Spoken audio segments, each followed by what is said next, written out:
Welcome, investigator. Evil is on the rise. Crime is escalating. Our mission is to eliminate the crime by exposing evil, examine why it manifests, and highlight the brave souls that confront it every day. Join us as we work together to bring justice to every victim. Welcome to All Things Crime. Here's your host, Jared Bradley. If you are just learning who Trevor Houston is, you would, and you look on your profile and you see the businesses you have running and all that, and then you hear this story, it's just like, man, those two just don't match up. It's like, what is the bridge? It's like the super golden gate, man, to connect those two worlds, because you would never expect that someone like you with where you're at would be. I mean, it's not like you've made it in life, I mean, I know you still have tons of stuff that you want to do in life, and you should, but still, based on where you are right now, that is such a chasm between those two. And I want to go back to one of the things you said when you were describing, once you finished that fight and you got picked up, you got put in probation or whatever, and then you said you broke your probation. So what was it that didn't get through to you that first time? So when the cops came and they picked you up at school, right? Yep, picked me up at Wow. school. I was in orchestra class. Okay, I played the stand-up bass, and I got this bass. Here comes the cops. I'm like, oh crap. Oh, that's awesome, man. You're in, Isn't that awesome? you're in orchestra. Okay. Yeah, it's not like you were. I got arrested in orchestra class. It's not like you were in gym class, working out, pushing iron or anything. No, you're in orchestra. That's okay. Yeah. What was it that you think didn't resonate deep enough to get you to snap out of, the funk that you were in? You just didn't take it serious, or what was it that you think was lacking that first time that made you break your probation? Yeah, so life at home again with my mom was really rough.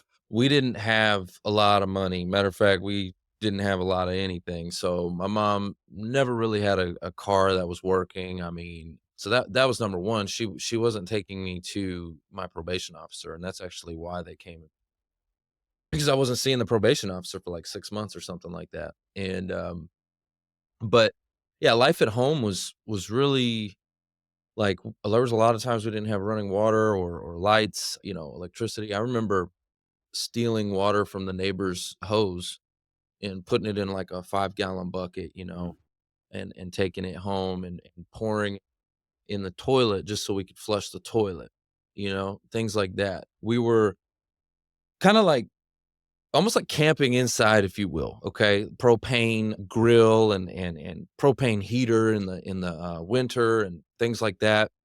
I remember, like smoking weed with my mom and like drinking 40s with the homies, like under candlelight.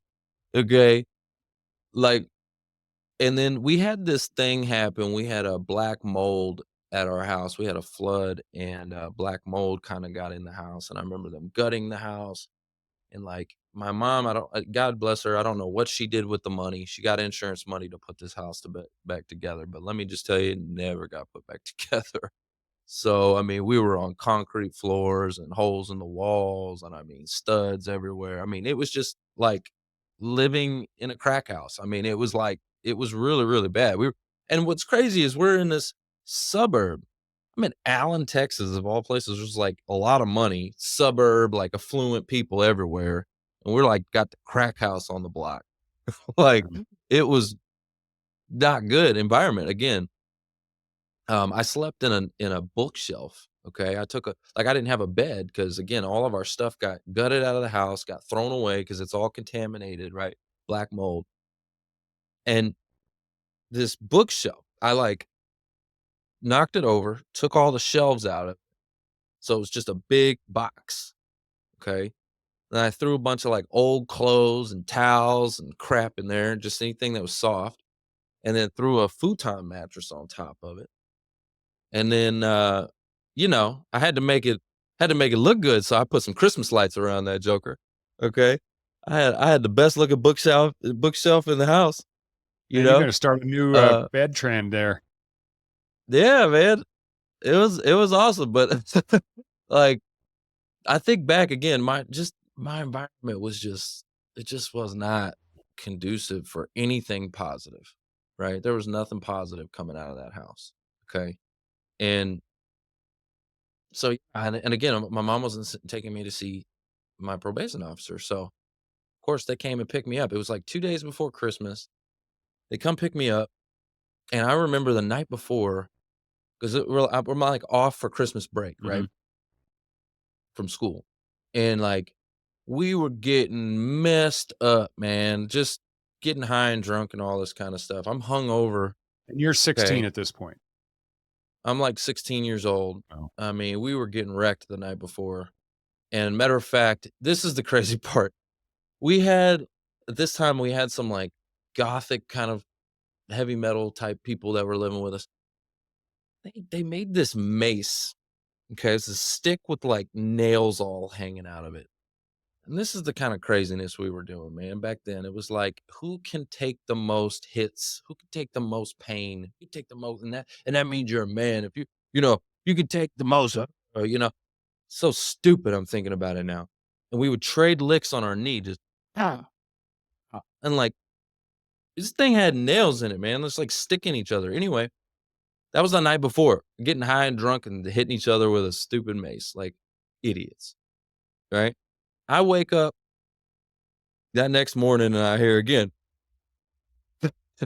police at the door. And I'm hung over, I'm like, ugh, my legs like dead and it's covered in blood. And like I wake up and I'm just like out of it. And they tell me to put my clothes on. I'm, taking me back to jail. And I remember like I put my pants on and inside of my pants I had a joint in there. Okay. But they didn't search me because they watched me get dressed, Right. right? So then it dawned on me when I'm in the cop car and we're driving to the station. I'm like, oh my God, I got weed on me. Like, and we're going to the station. Like, that's not good, right? That could be a whole nother Yeah. charge. You see what I'm Oh, saying? yeah. I go into like panic mode. My hands are behind my back like this. And so I reach around. Luckily, I got long arms. So I reach around and I pull it out of the pocket and I shoved it down in the cop's seat. I shove it down in the seat. But man, I mean, this is again, the environment I was in. So to answer your question, yeah, yeah, it was, I'm grateful again, though. I'm grateful. I'm so, so, so, so, so grateful because like I needed that slip up. I needed that. I needed to go back to jail. I did. And I'm so grateful that the judge, found some leniency on me to give me at least another opportunity. I think he probably saw me and was like, man, if he knew what was going on, he probably, was like, okay, we need to figure Oh, something out with this kid, I'm you know? sure they knew a lot more than what you think they did. But I bet. Yeah. yeah, I mean, most of the cops that I know, they in circumstances like that, they have a whole folder and they know Mm. what's going on. But Well, I remember I got picked up at the house by, s- was it Child Protective Services, mhm. CPS? And, because we had some, there was some other stuff going on at the house too. There was a gay couple living at the house and, grown man in his 40s. And, this is the part that blows my mind. There was a kid he was like 16 years old. I don't know if they met on like a chat room or something, but they were like living. And I think back and I'm like thinking with my mom, like, Mom, you let this guy molest this kid at the house. You know what I mean? Like, oh my God. anyways, I remember getting picked up by Child Protective Services. They're asking, had he ever touched you? Da da da da. Blah blah blah blah blah. All this kind of stuff. And I remember just being like I didn't want to talk to him. I'm like, hell, get away from me. Like again, I had a problem with authority. Yeah. I was like, they were trying to pick me up, Child Protective Services. I'm like, I'm not going with you. I'm not going with you. Not a child. All that crazy. Yeah, I'm like, screw you. And but I ended up going with them. I had to. Yeah. And they like interrogated me essentially to try to figure out what was going on. So yeah, I bet there was a lot more that they knew. They knew the environment. Again, it was messed up. So Well, again, yeah, I appreciate you sharing all that, man. I know, even probably thinking about it, it's probably difficult at times, but the again, our background makes it that's kind of who we are. And that mhm. gives you, fast forward now to when you started actually, climbing out of that hole that you had dug all those years as a teenager. And, part of it is the deeper the hole, I think the harder you have to fight to actually get out of it. And Mm. that creates, it's like the refiner's fire, that's what makes a sword a sword. And I think it contributed to, well, I know it contributed in a massive way to who you are now. And so let's, I just, let's talk about how it, once you got turned around a little bit, you moved to your dad's house. What happened there that really Mhm. started changing things? So, at my dad's house, okay, my dad wasn't wealthy or anything like that. I mean, he wasn't like, but compared to where I was at, it definitely was. Like, you see what I'm Oh saying? yeah. Like, my dad had food, lights, water, like, Stuff that we would he consider had a basic necessities. I mean, it's just absolutely nirvana. 2-bedroom house, but it was like, it was nice. It was clean. It was like decorated. It like, you know what I mean? He took care of his stuff. It was like, and so like, okay, I'm in a different environment. I'm in a clean environment. Okay. I got a bed. You know what I mean? Like I'm out of the bookshelf. I like have a mattress. Like, okay, cool. Running water, lights, good. Check, check, check. Okay. All the basics. Clothes. My dad took me like to Old Navy, okay? Like I was wearing FUBU, Thug Life, thought I was like Eminem, okay? All of a sudden now I'm wearing like preppy clothes. like wearing like Old Navy, but they're brand new clothes. And I was like, cool. Like I wasn't wearing these hand-me-down, things. So I'm like, got brand new clothes. I remember going to the store and getting to shop for myself. Like, wow, he gave me like get some new clothes. Cool. And then I got to work with him. And my dad was a business owner. He owned a painting business and he would paint houses and he did like some really, really cool work. Okay. Like he didn't just paint, houses, whatever color. Like he would do texture and marbleizing and faux finishes and all that stuff when that was hot.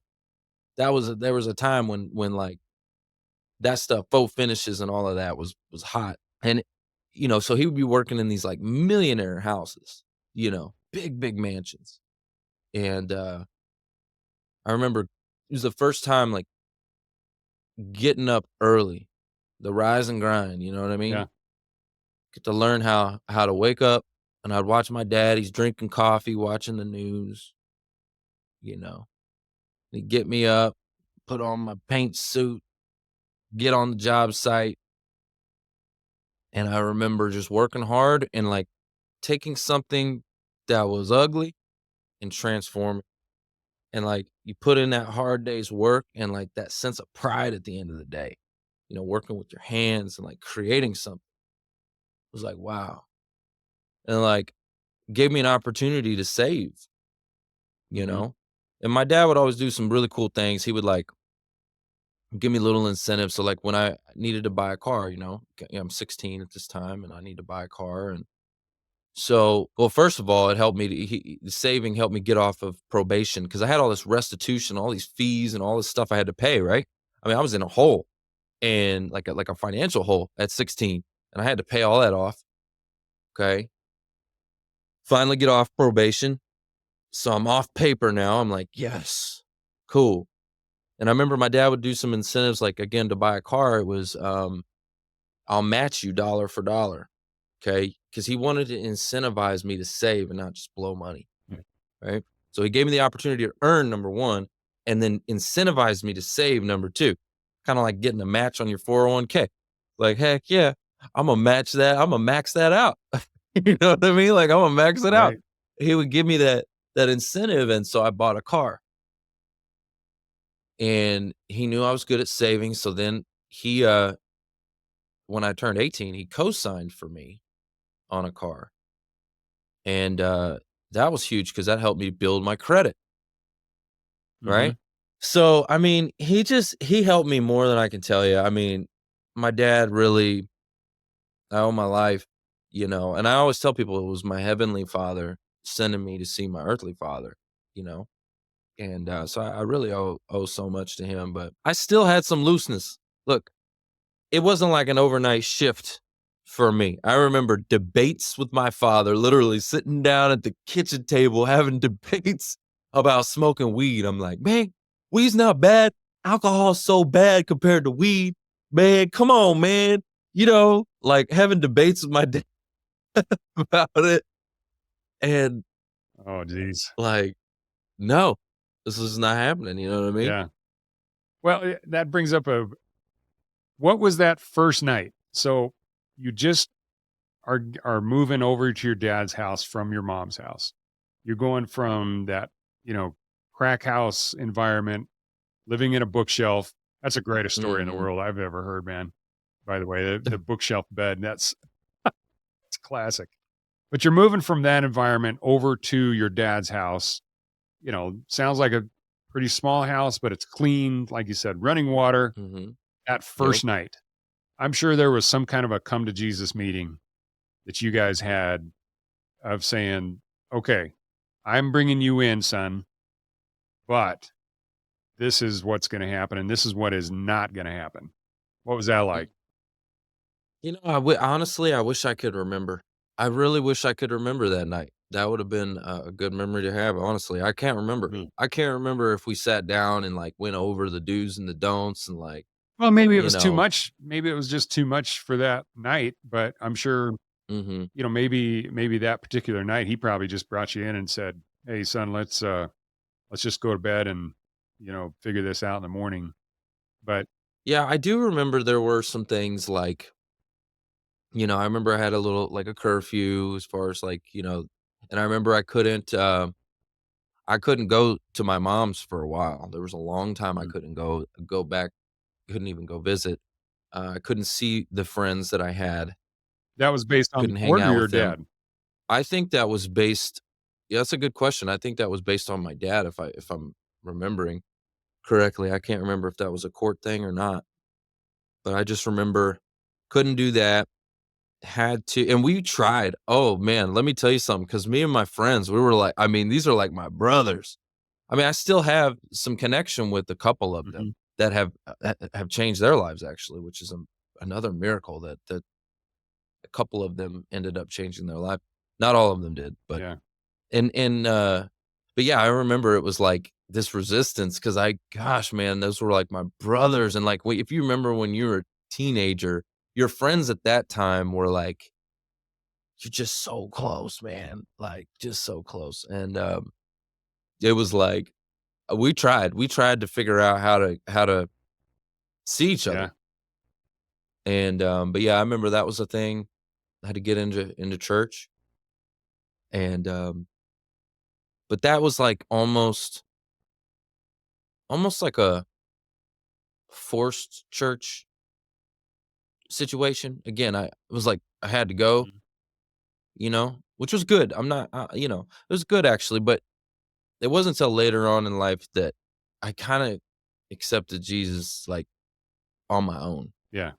You know what I mean? Like I made the decision later in life I think that's instead pretty of much the case for everybody. I mean, it's when sure. when you're a kid, even just being a teenager. I'm not sure there's some, but I think it's pretty rare that kids have the mental and the spiritual Sure. maturity to really understand it. But being in that environment, you know, I think even getting them there, and maybe they'll pick up something, you know, and that's kind of our attitude with our kids. It's 100%. yeah, but it's Put them in the right environment, yeah, you know?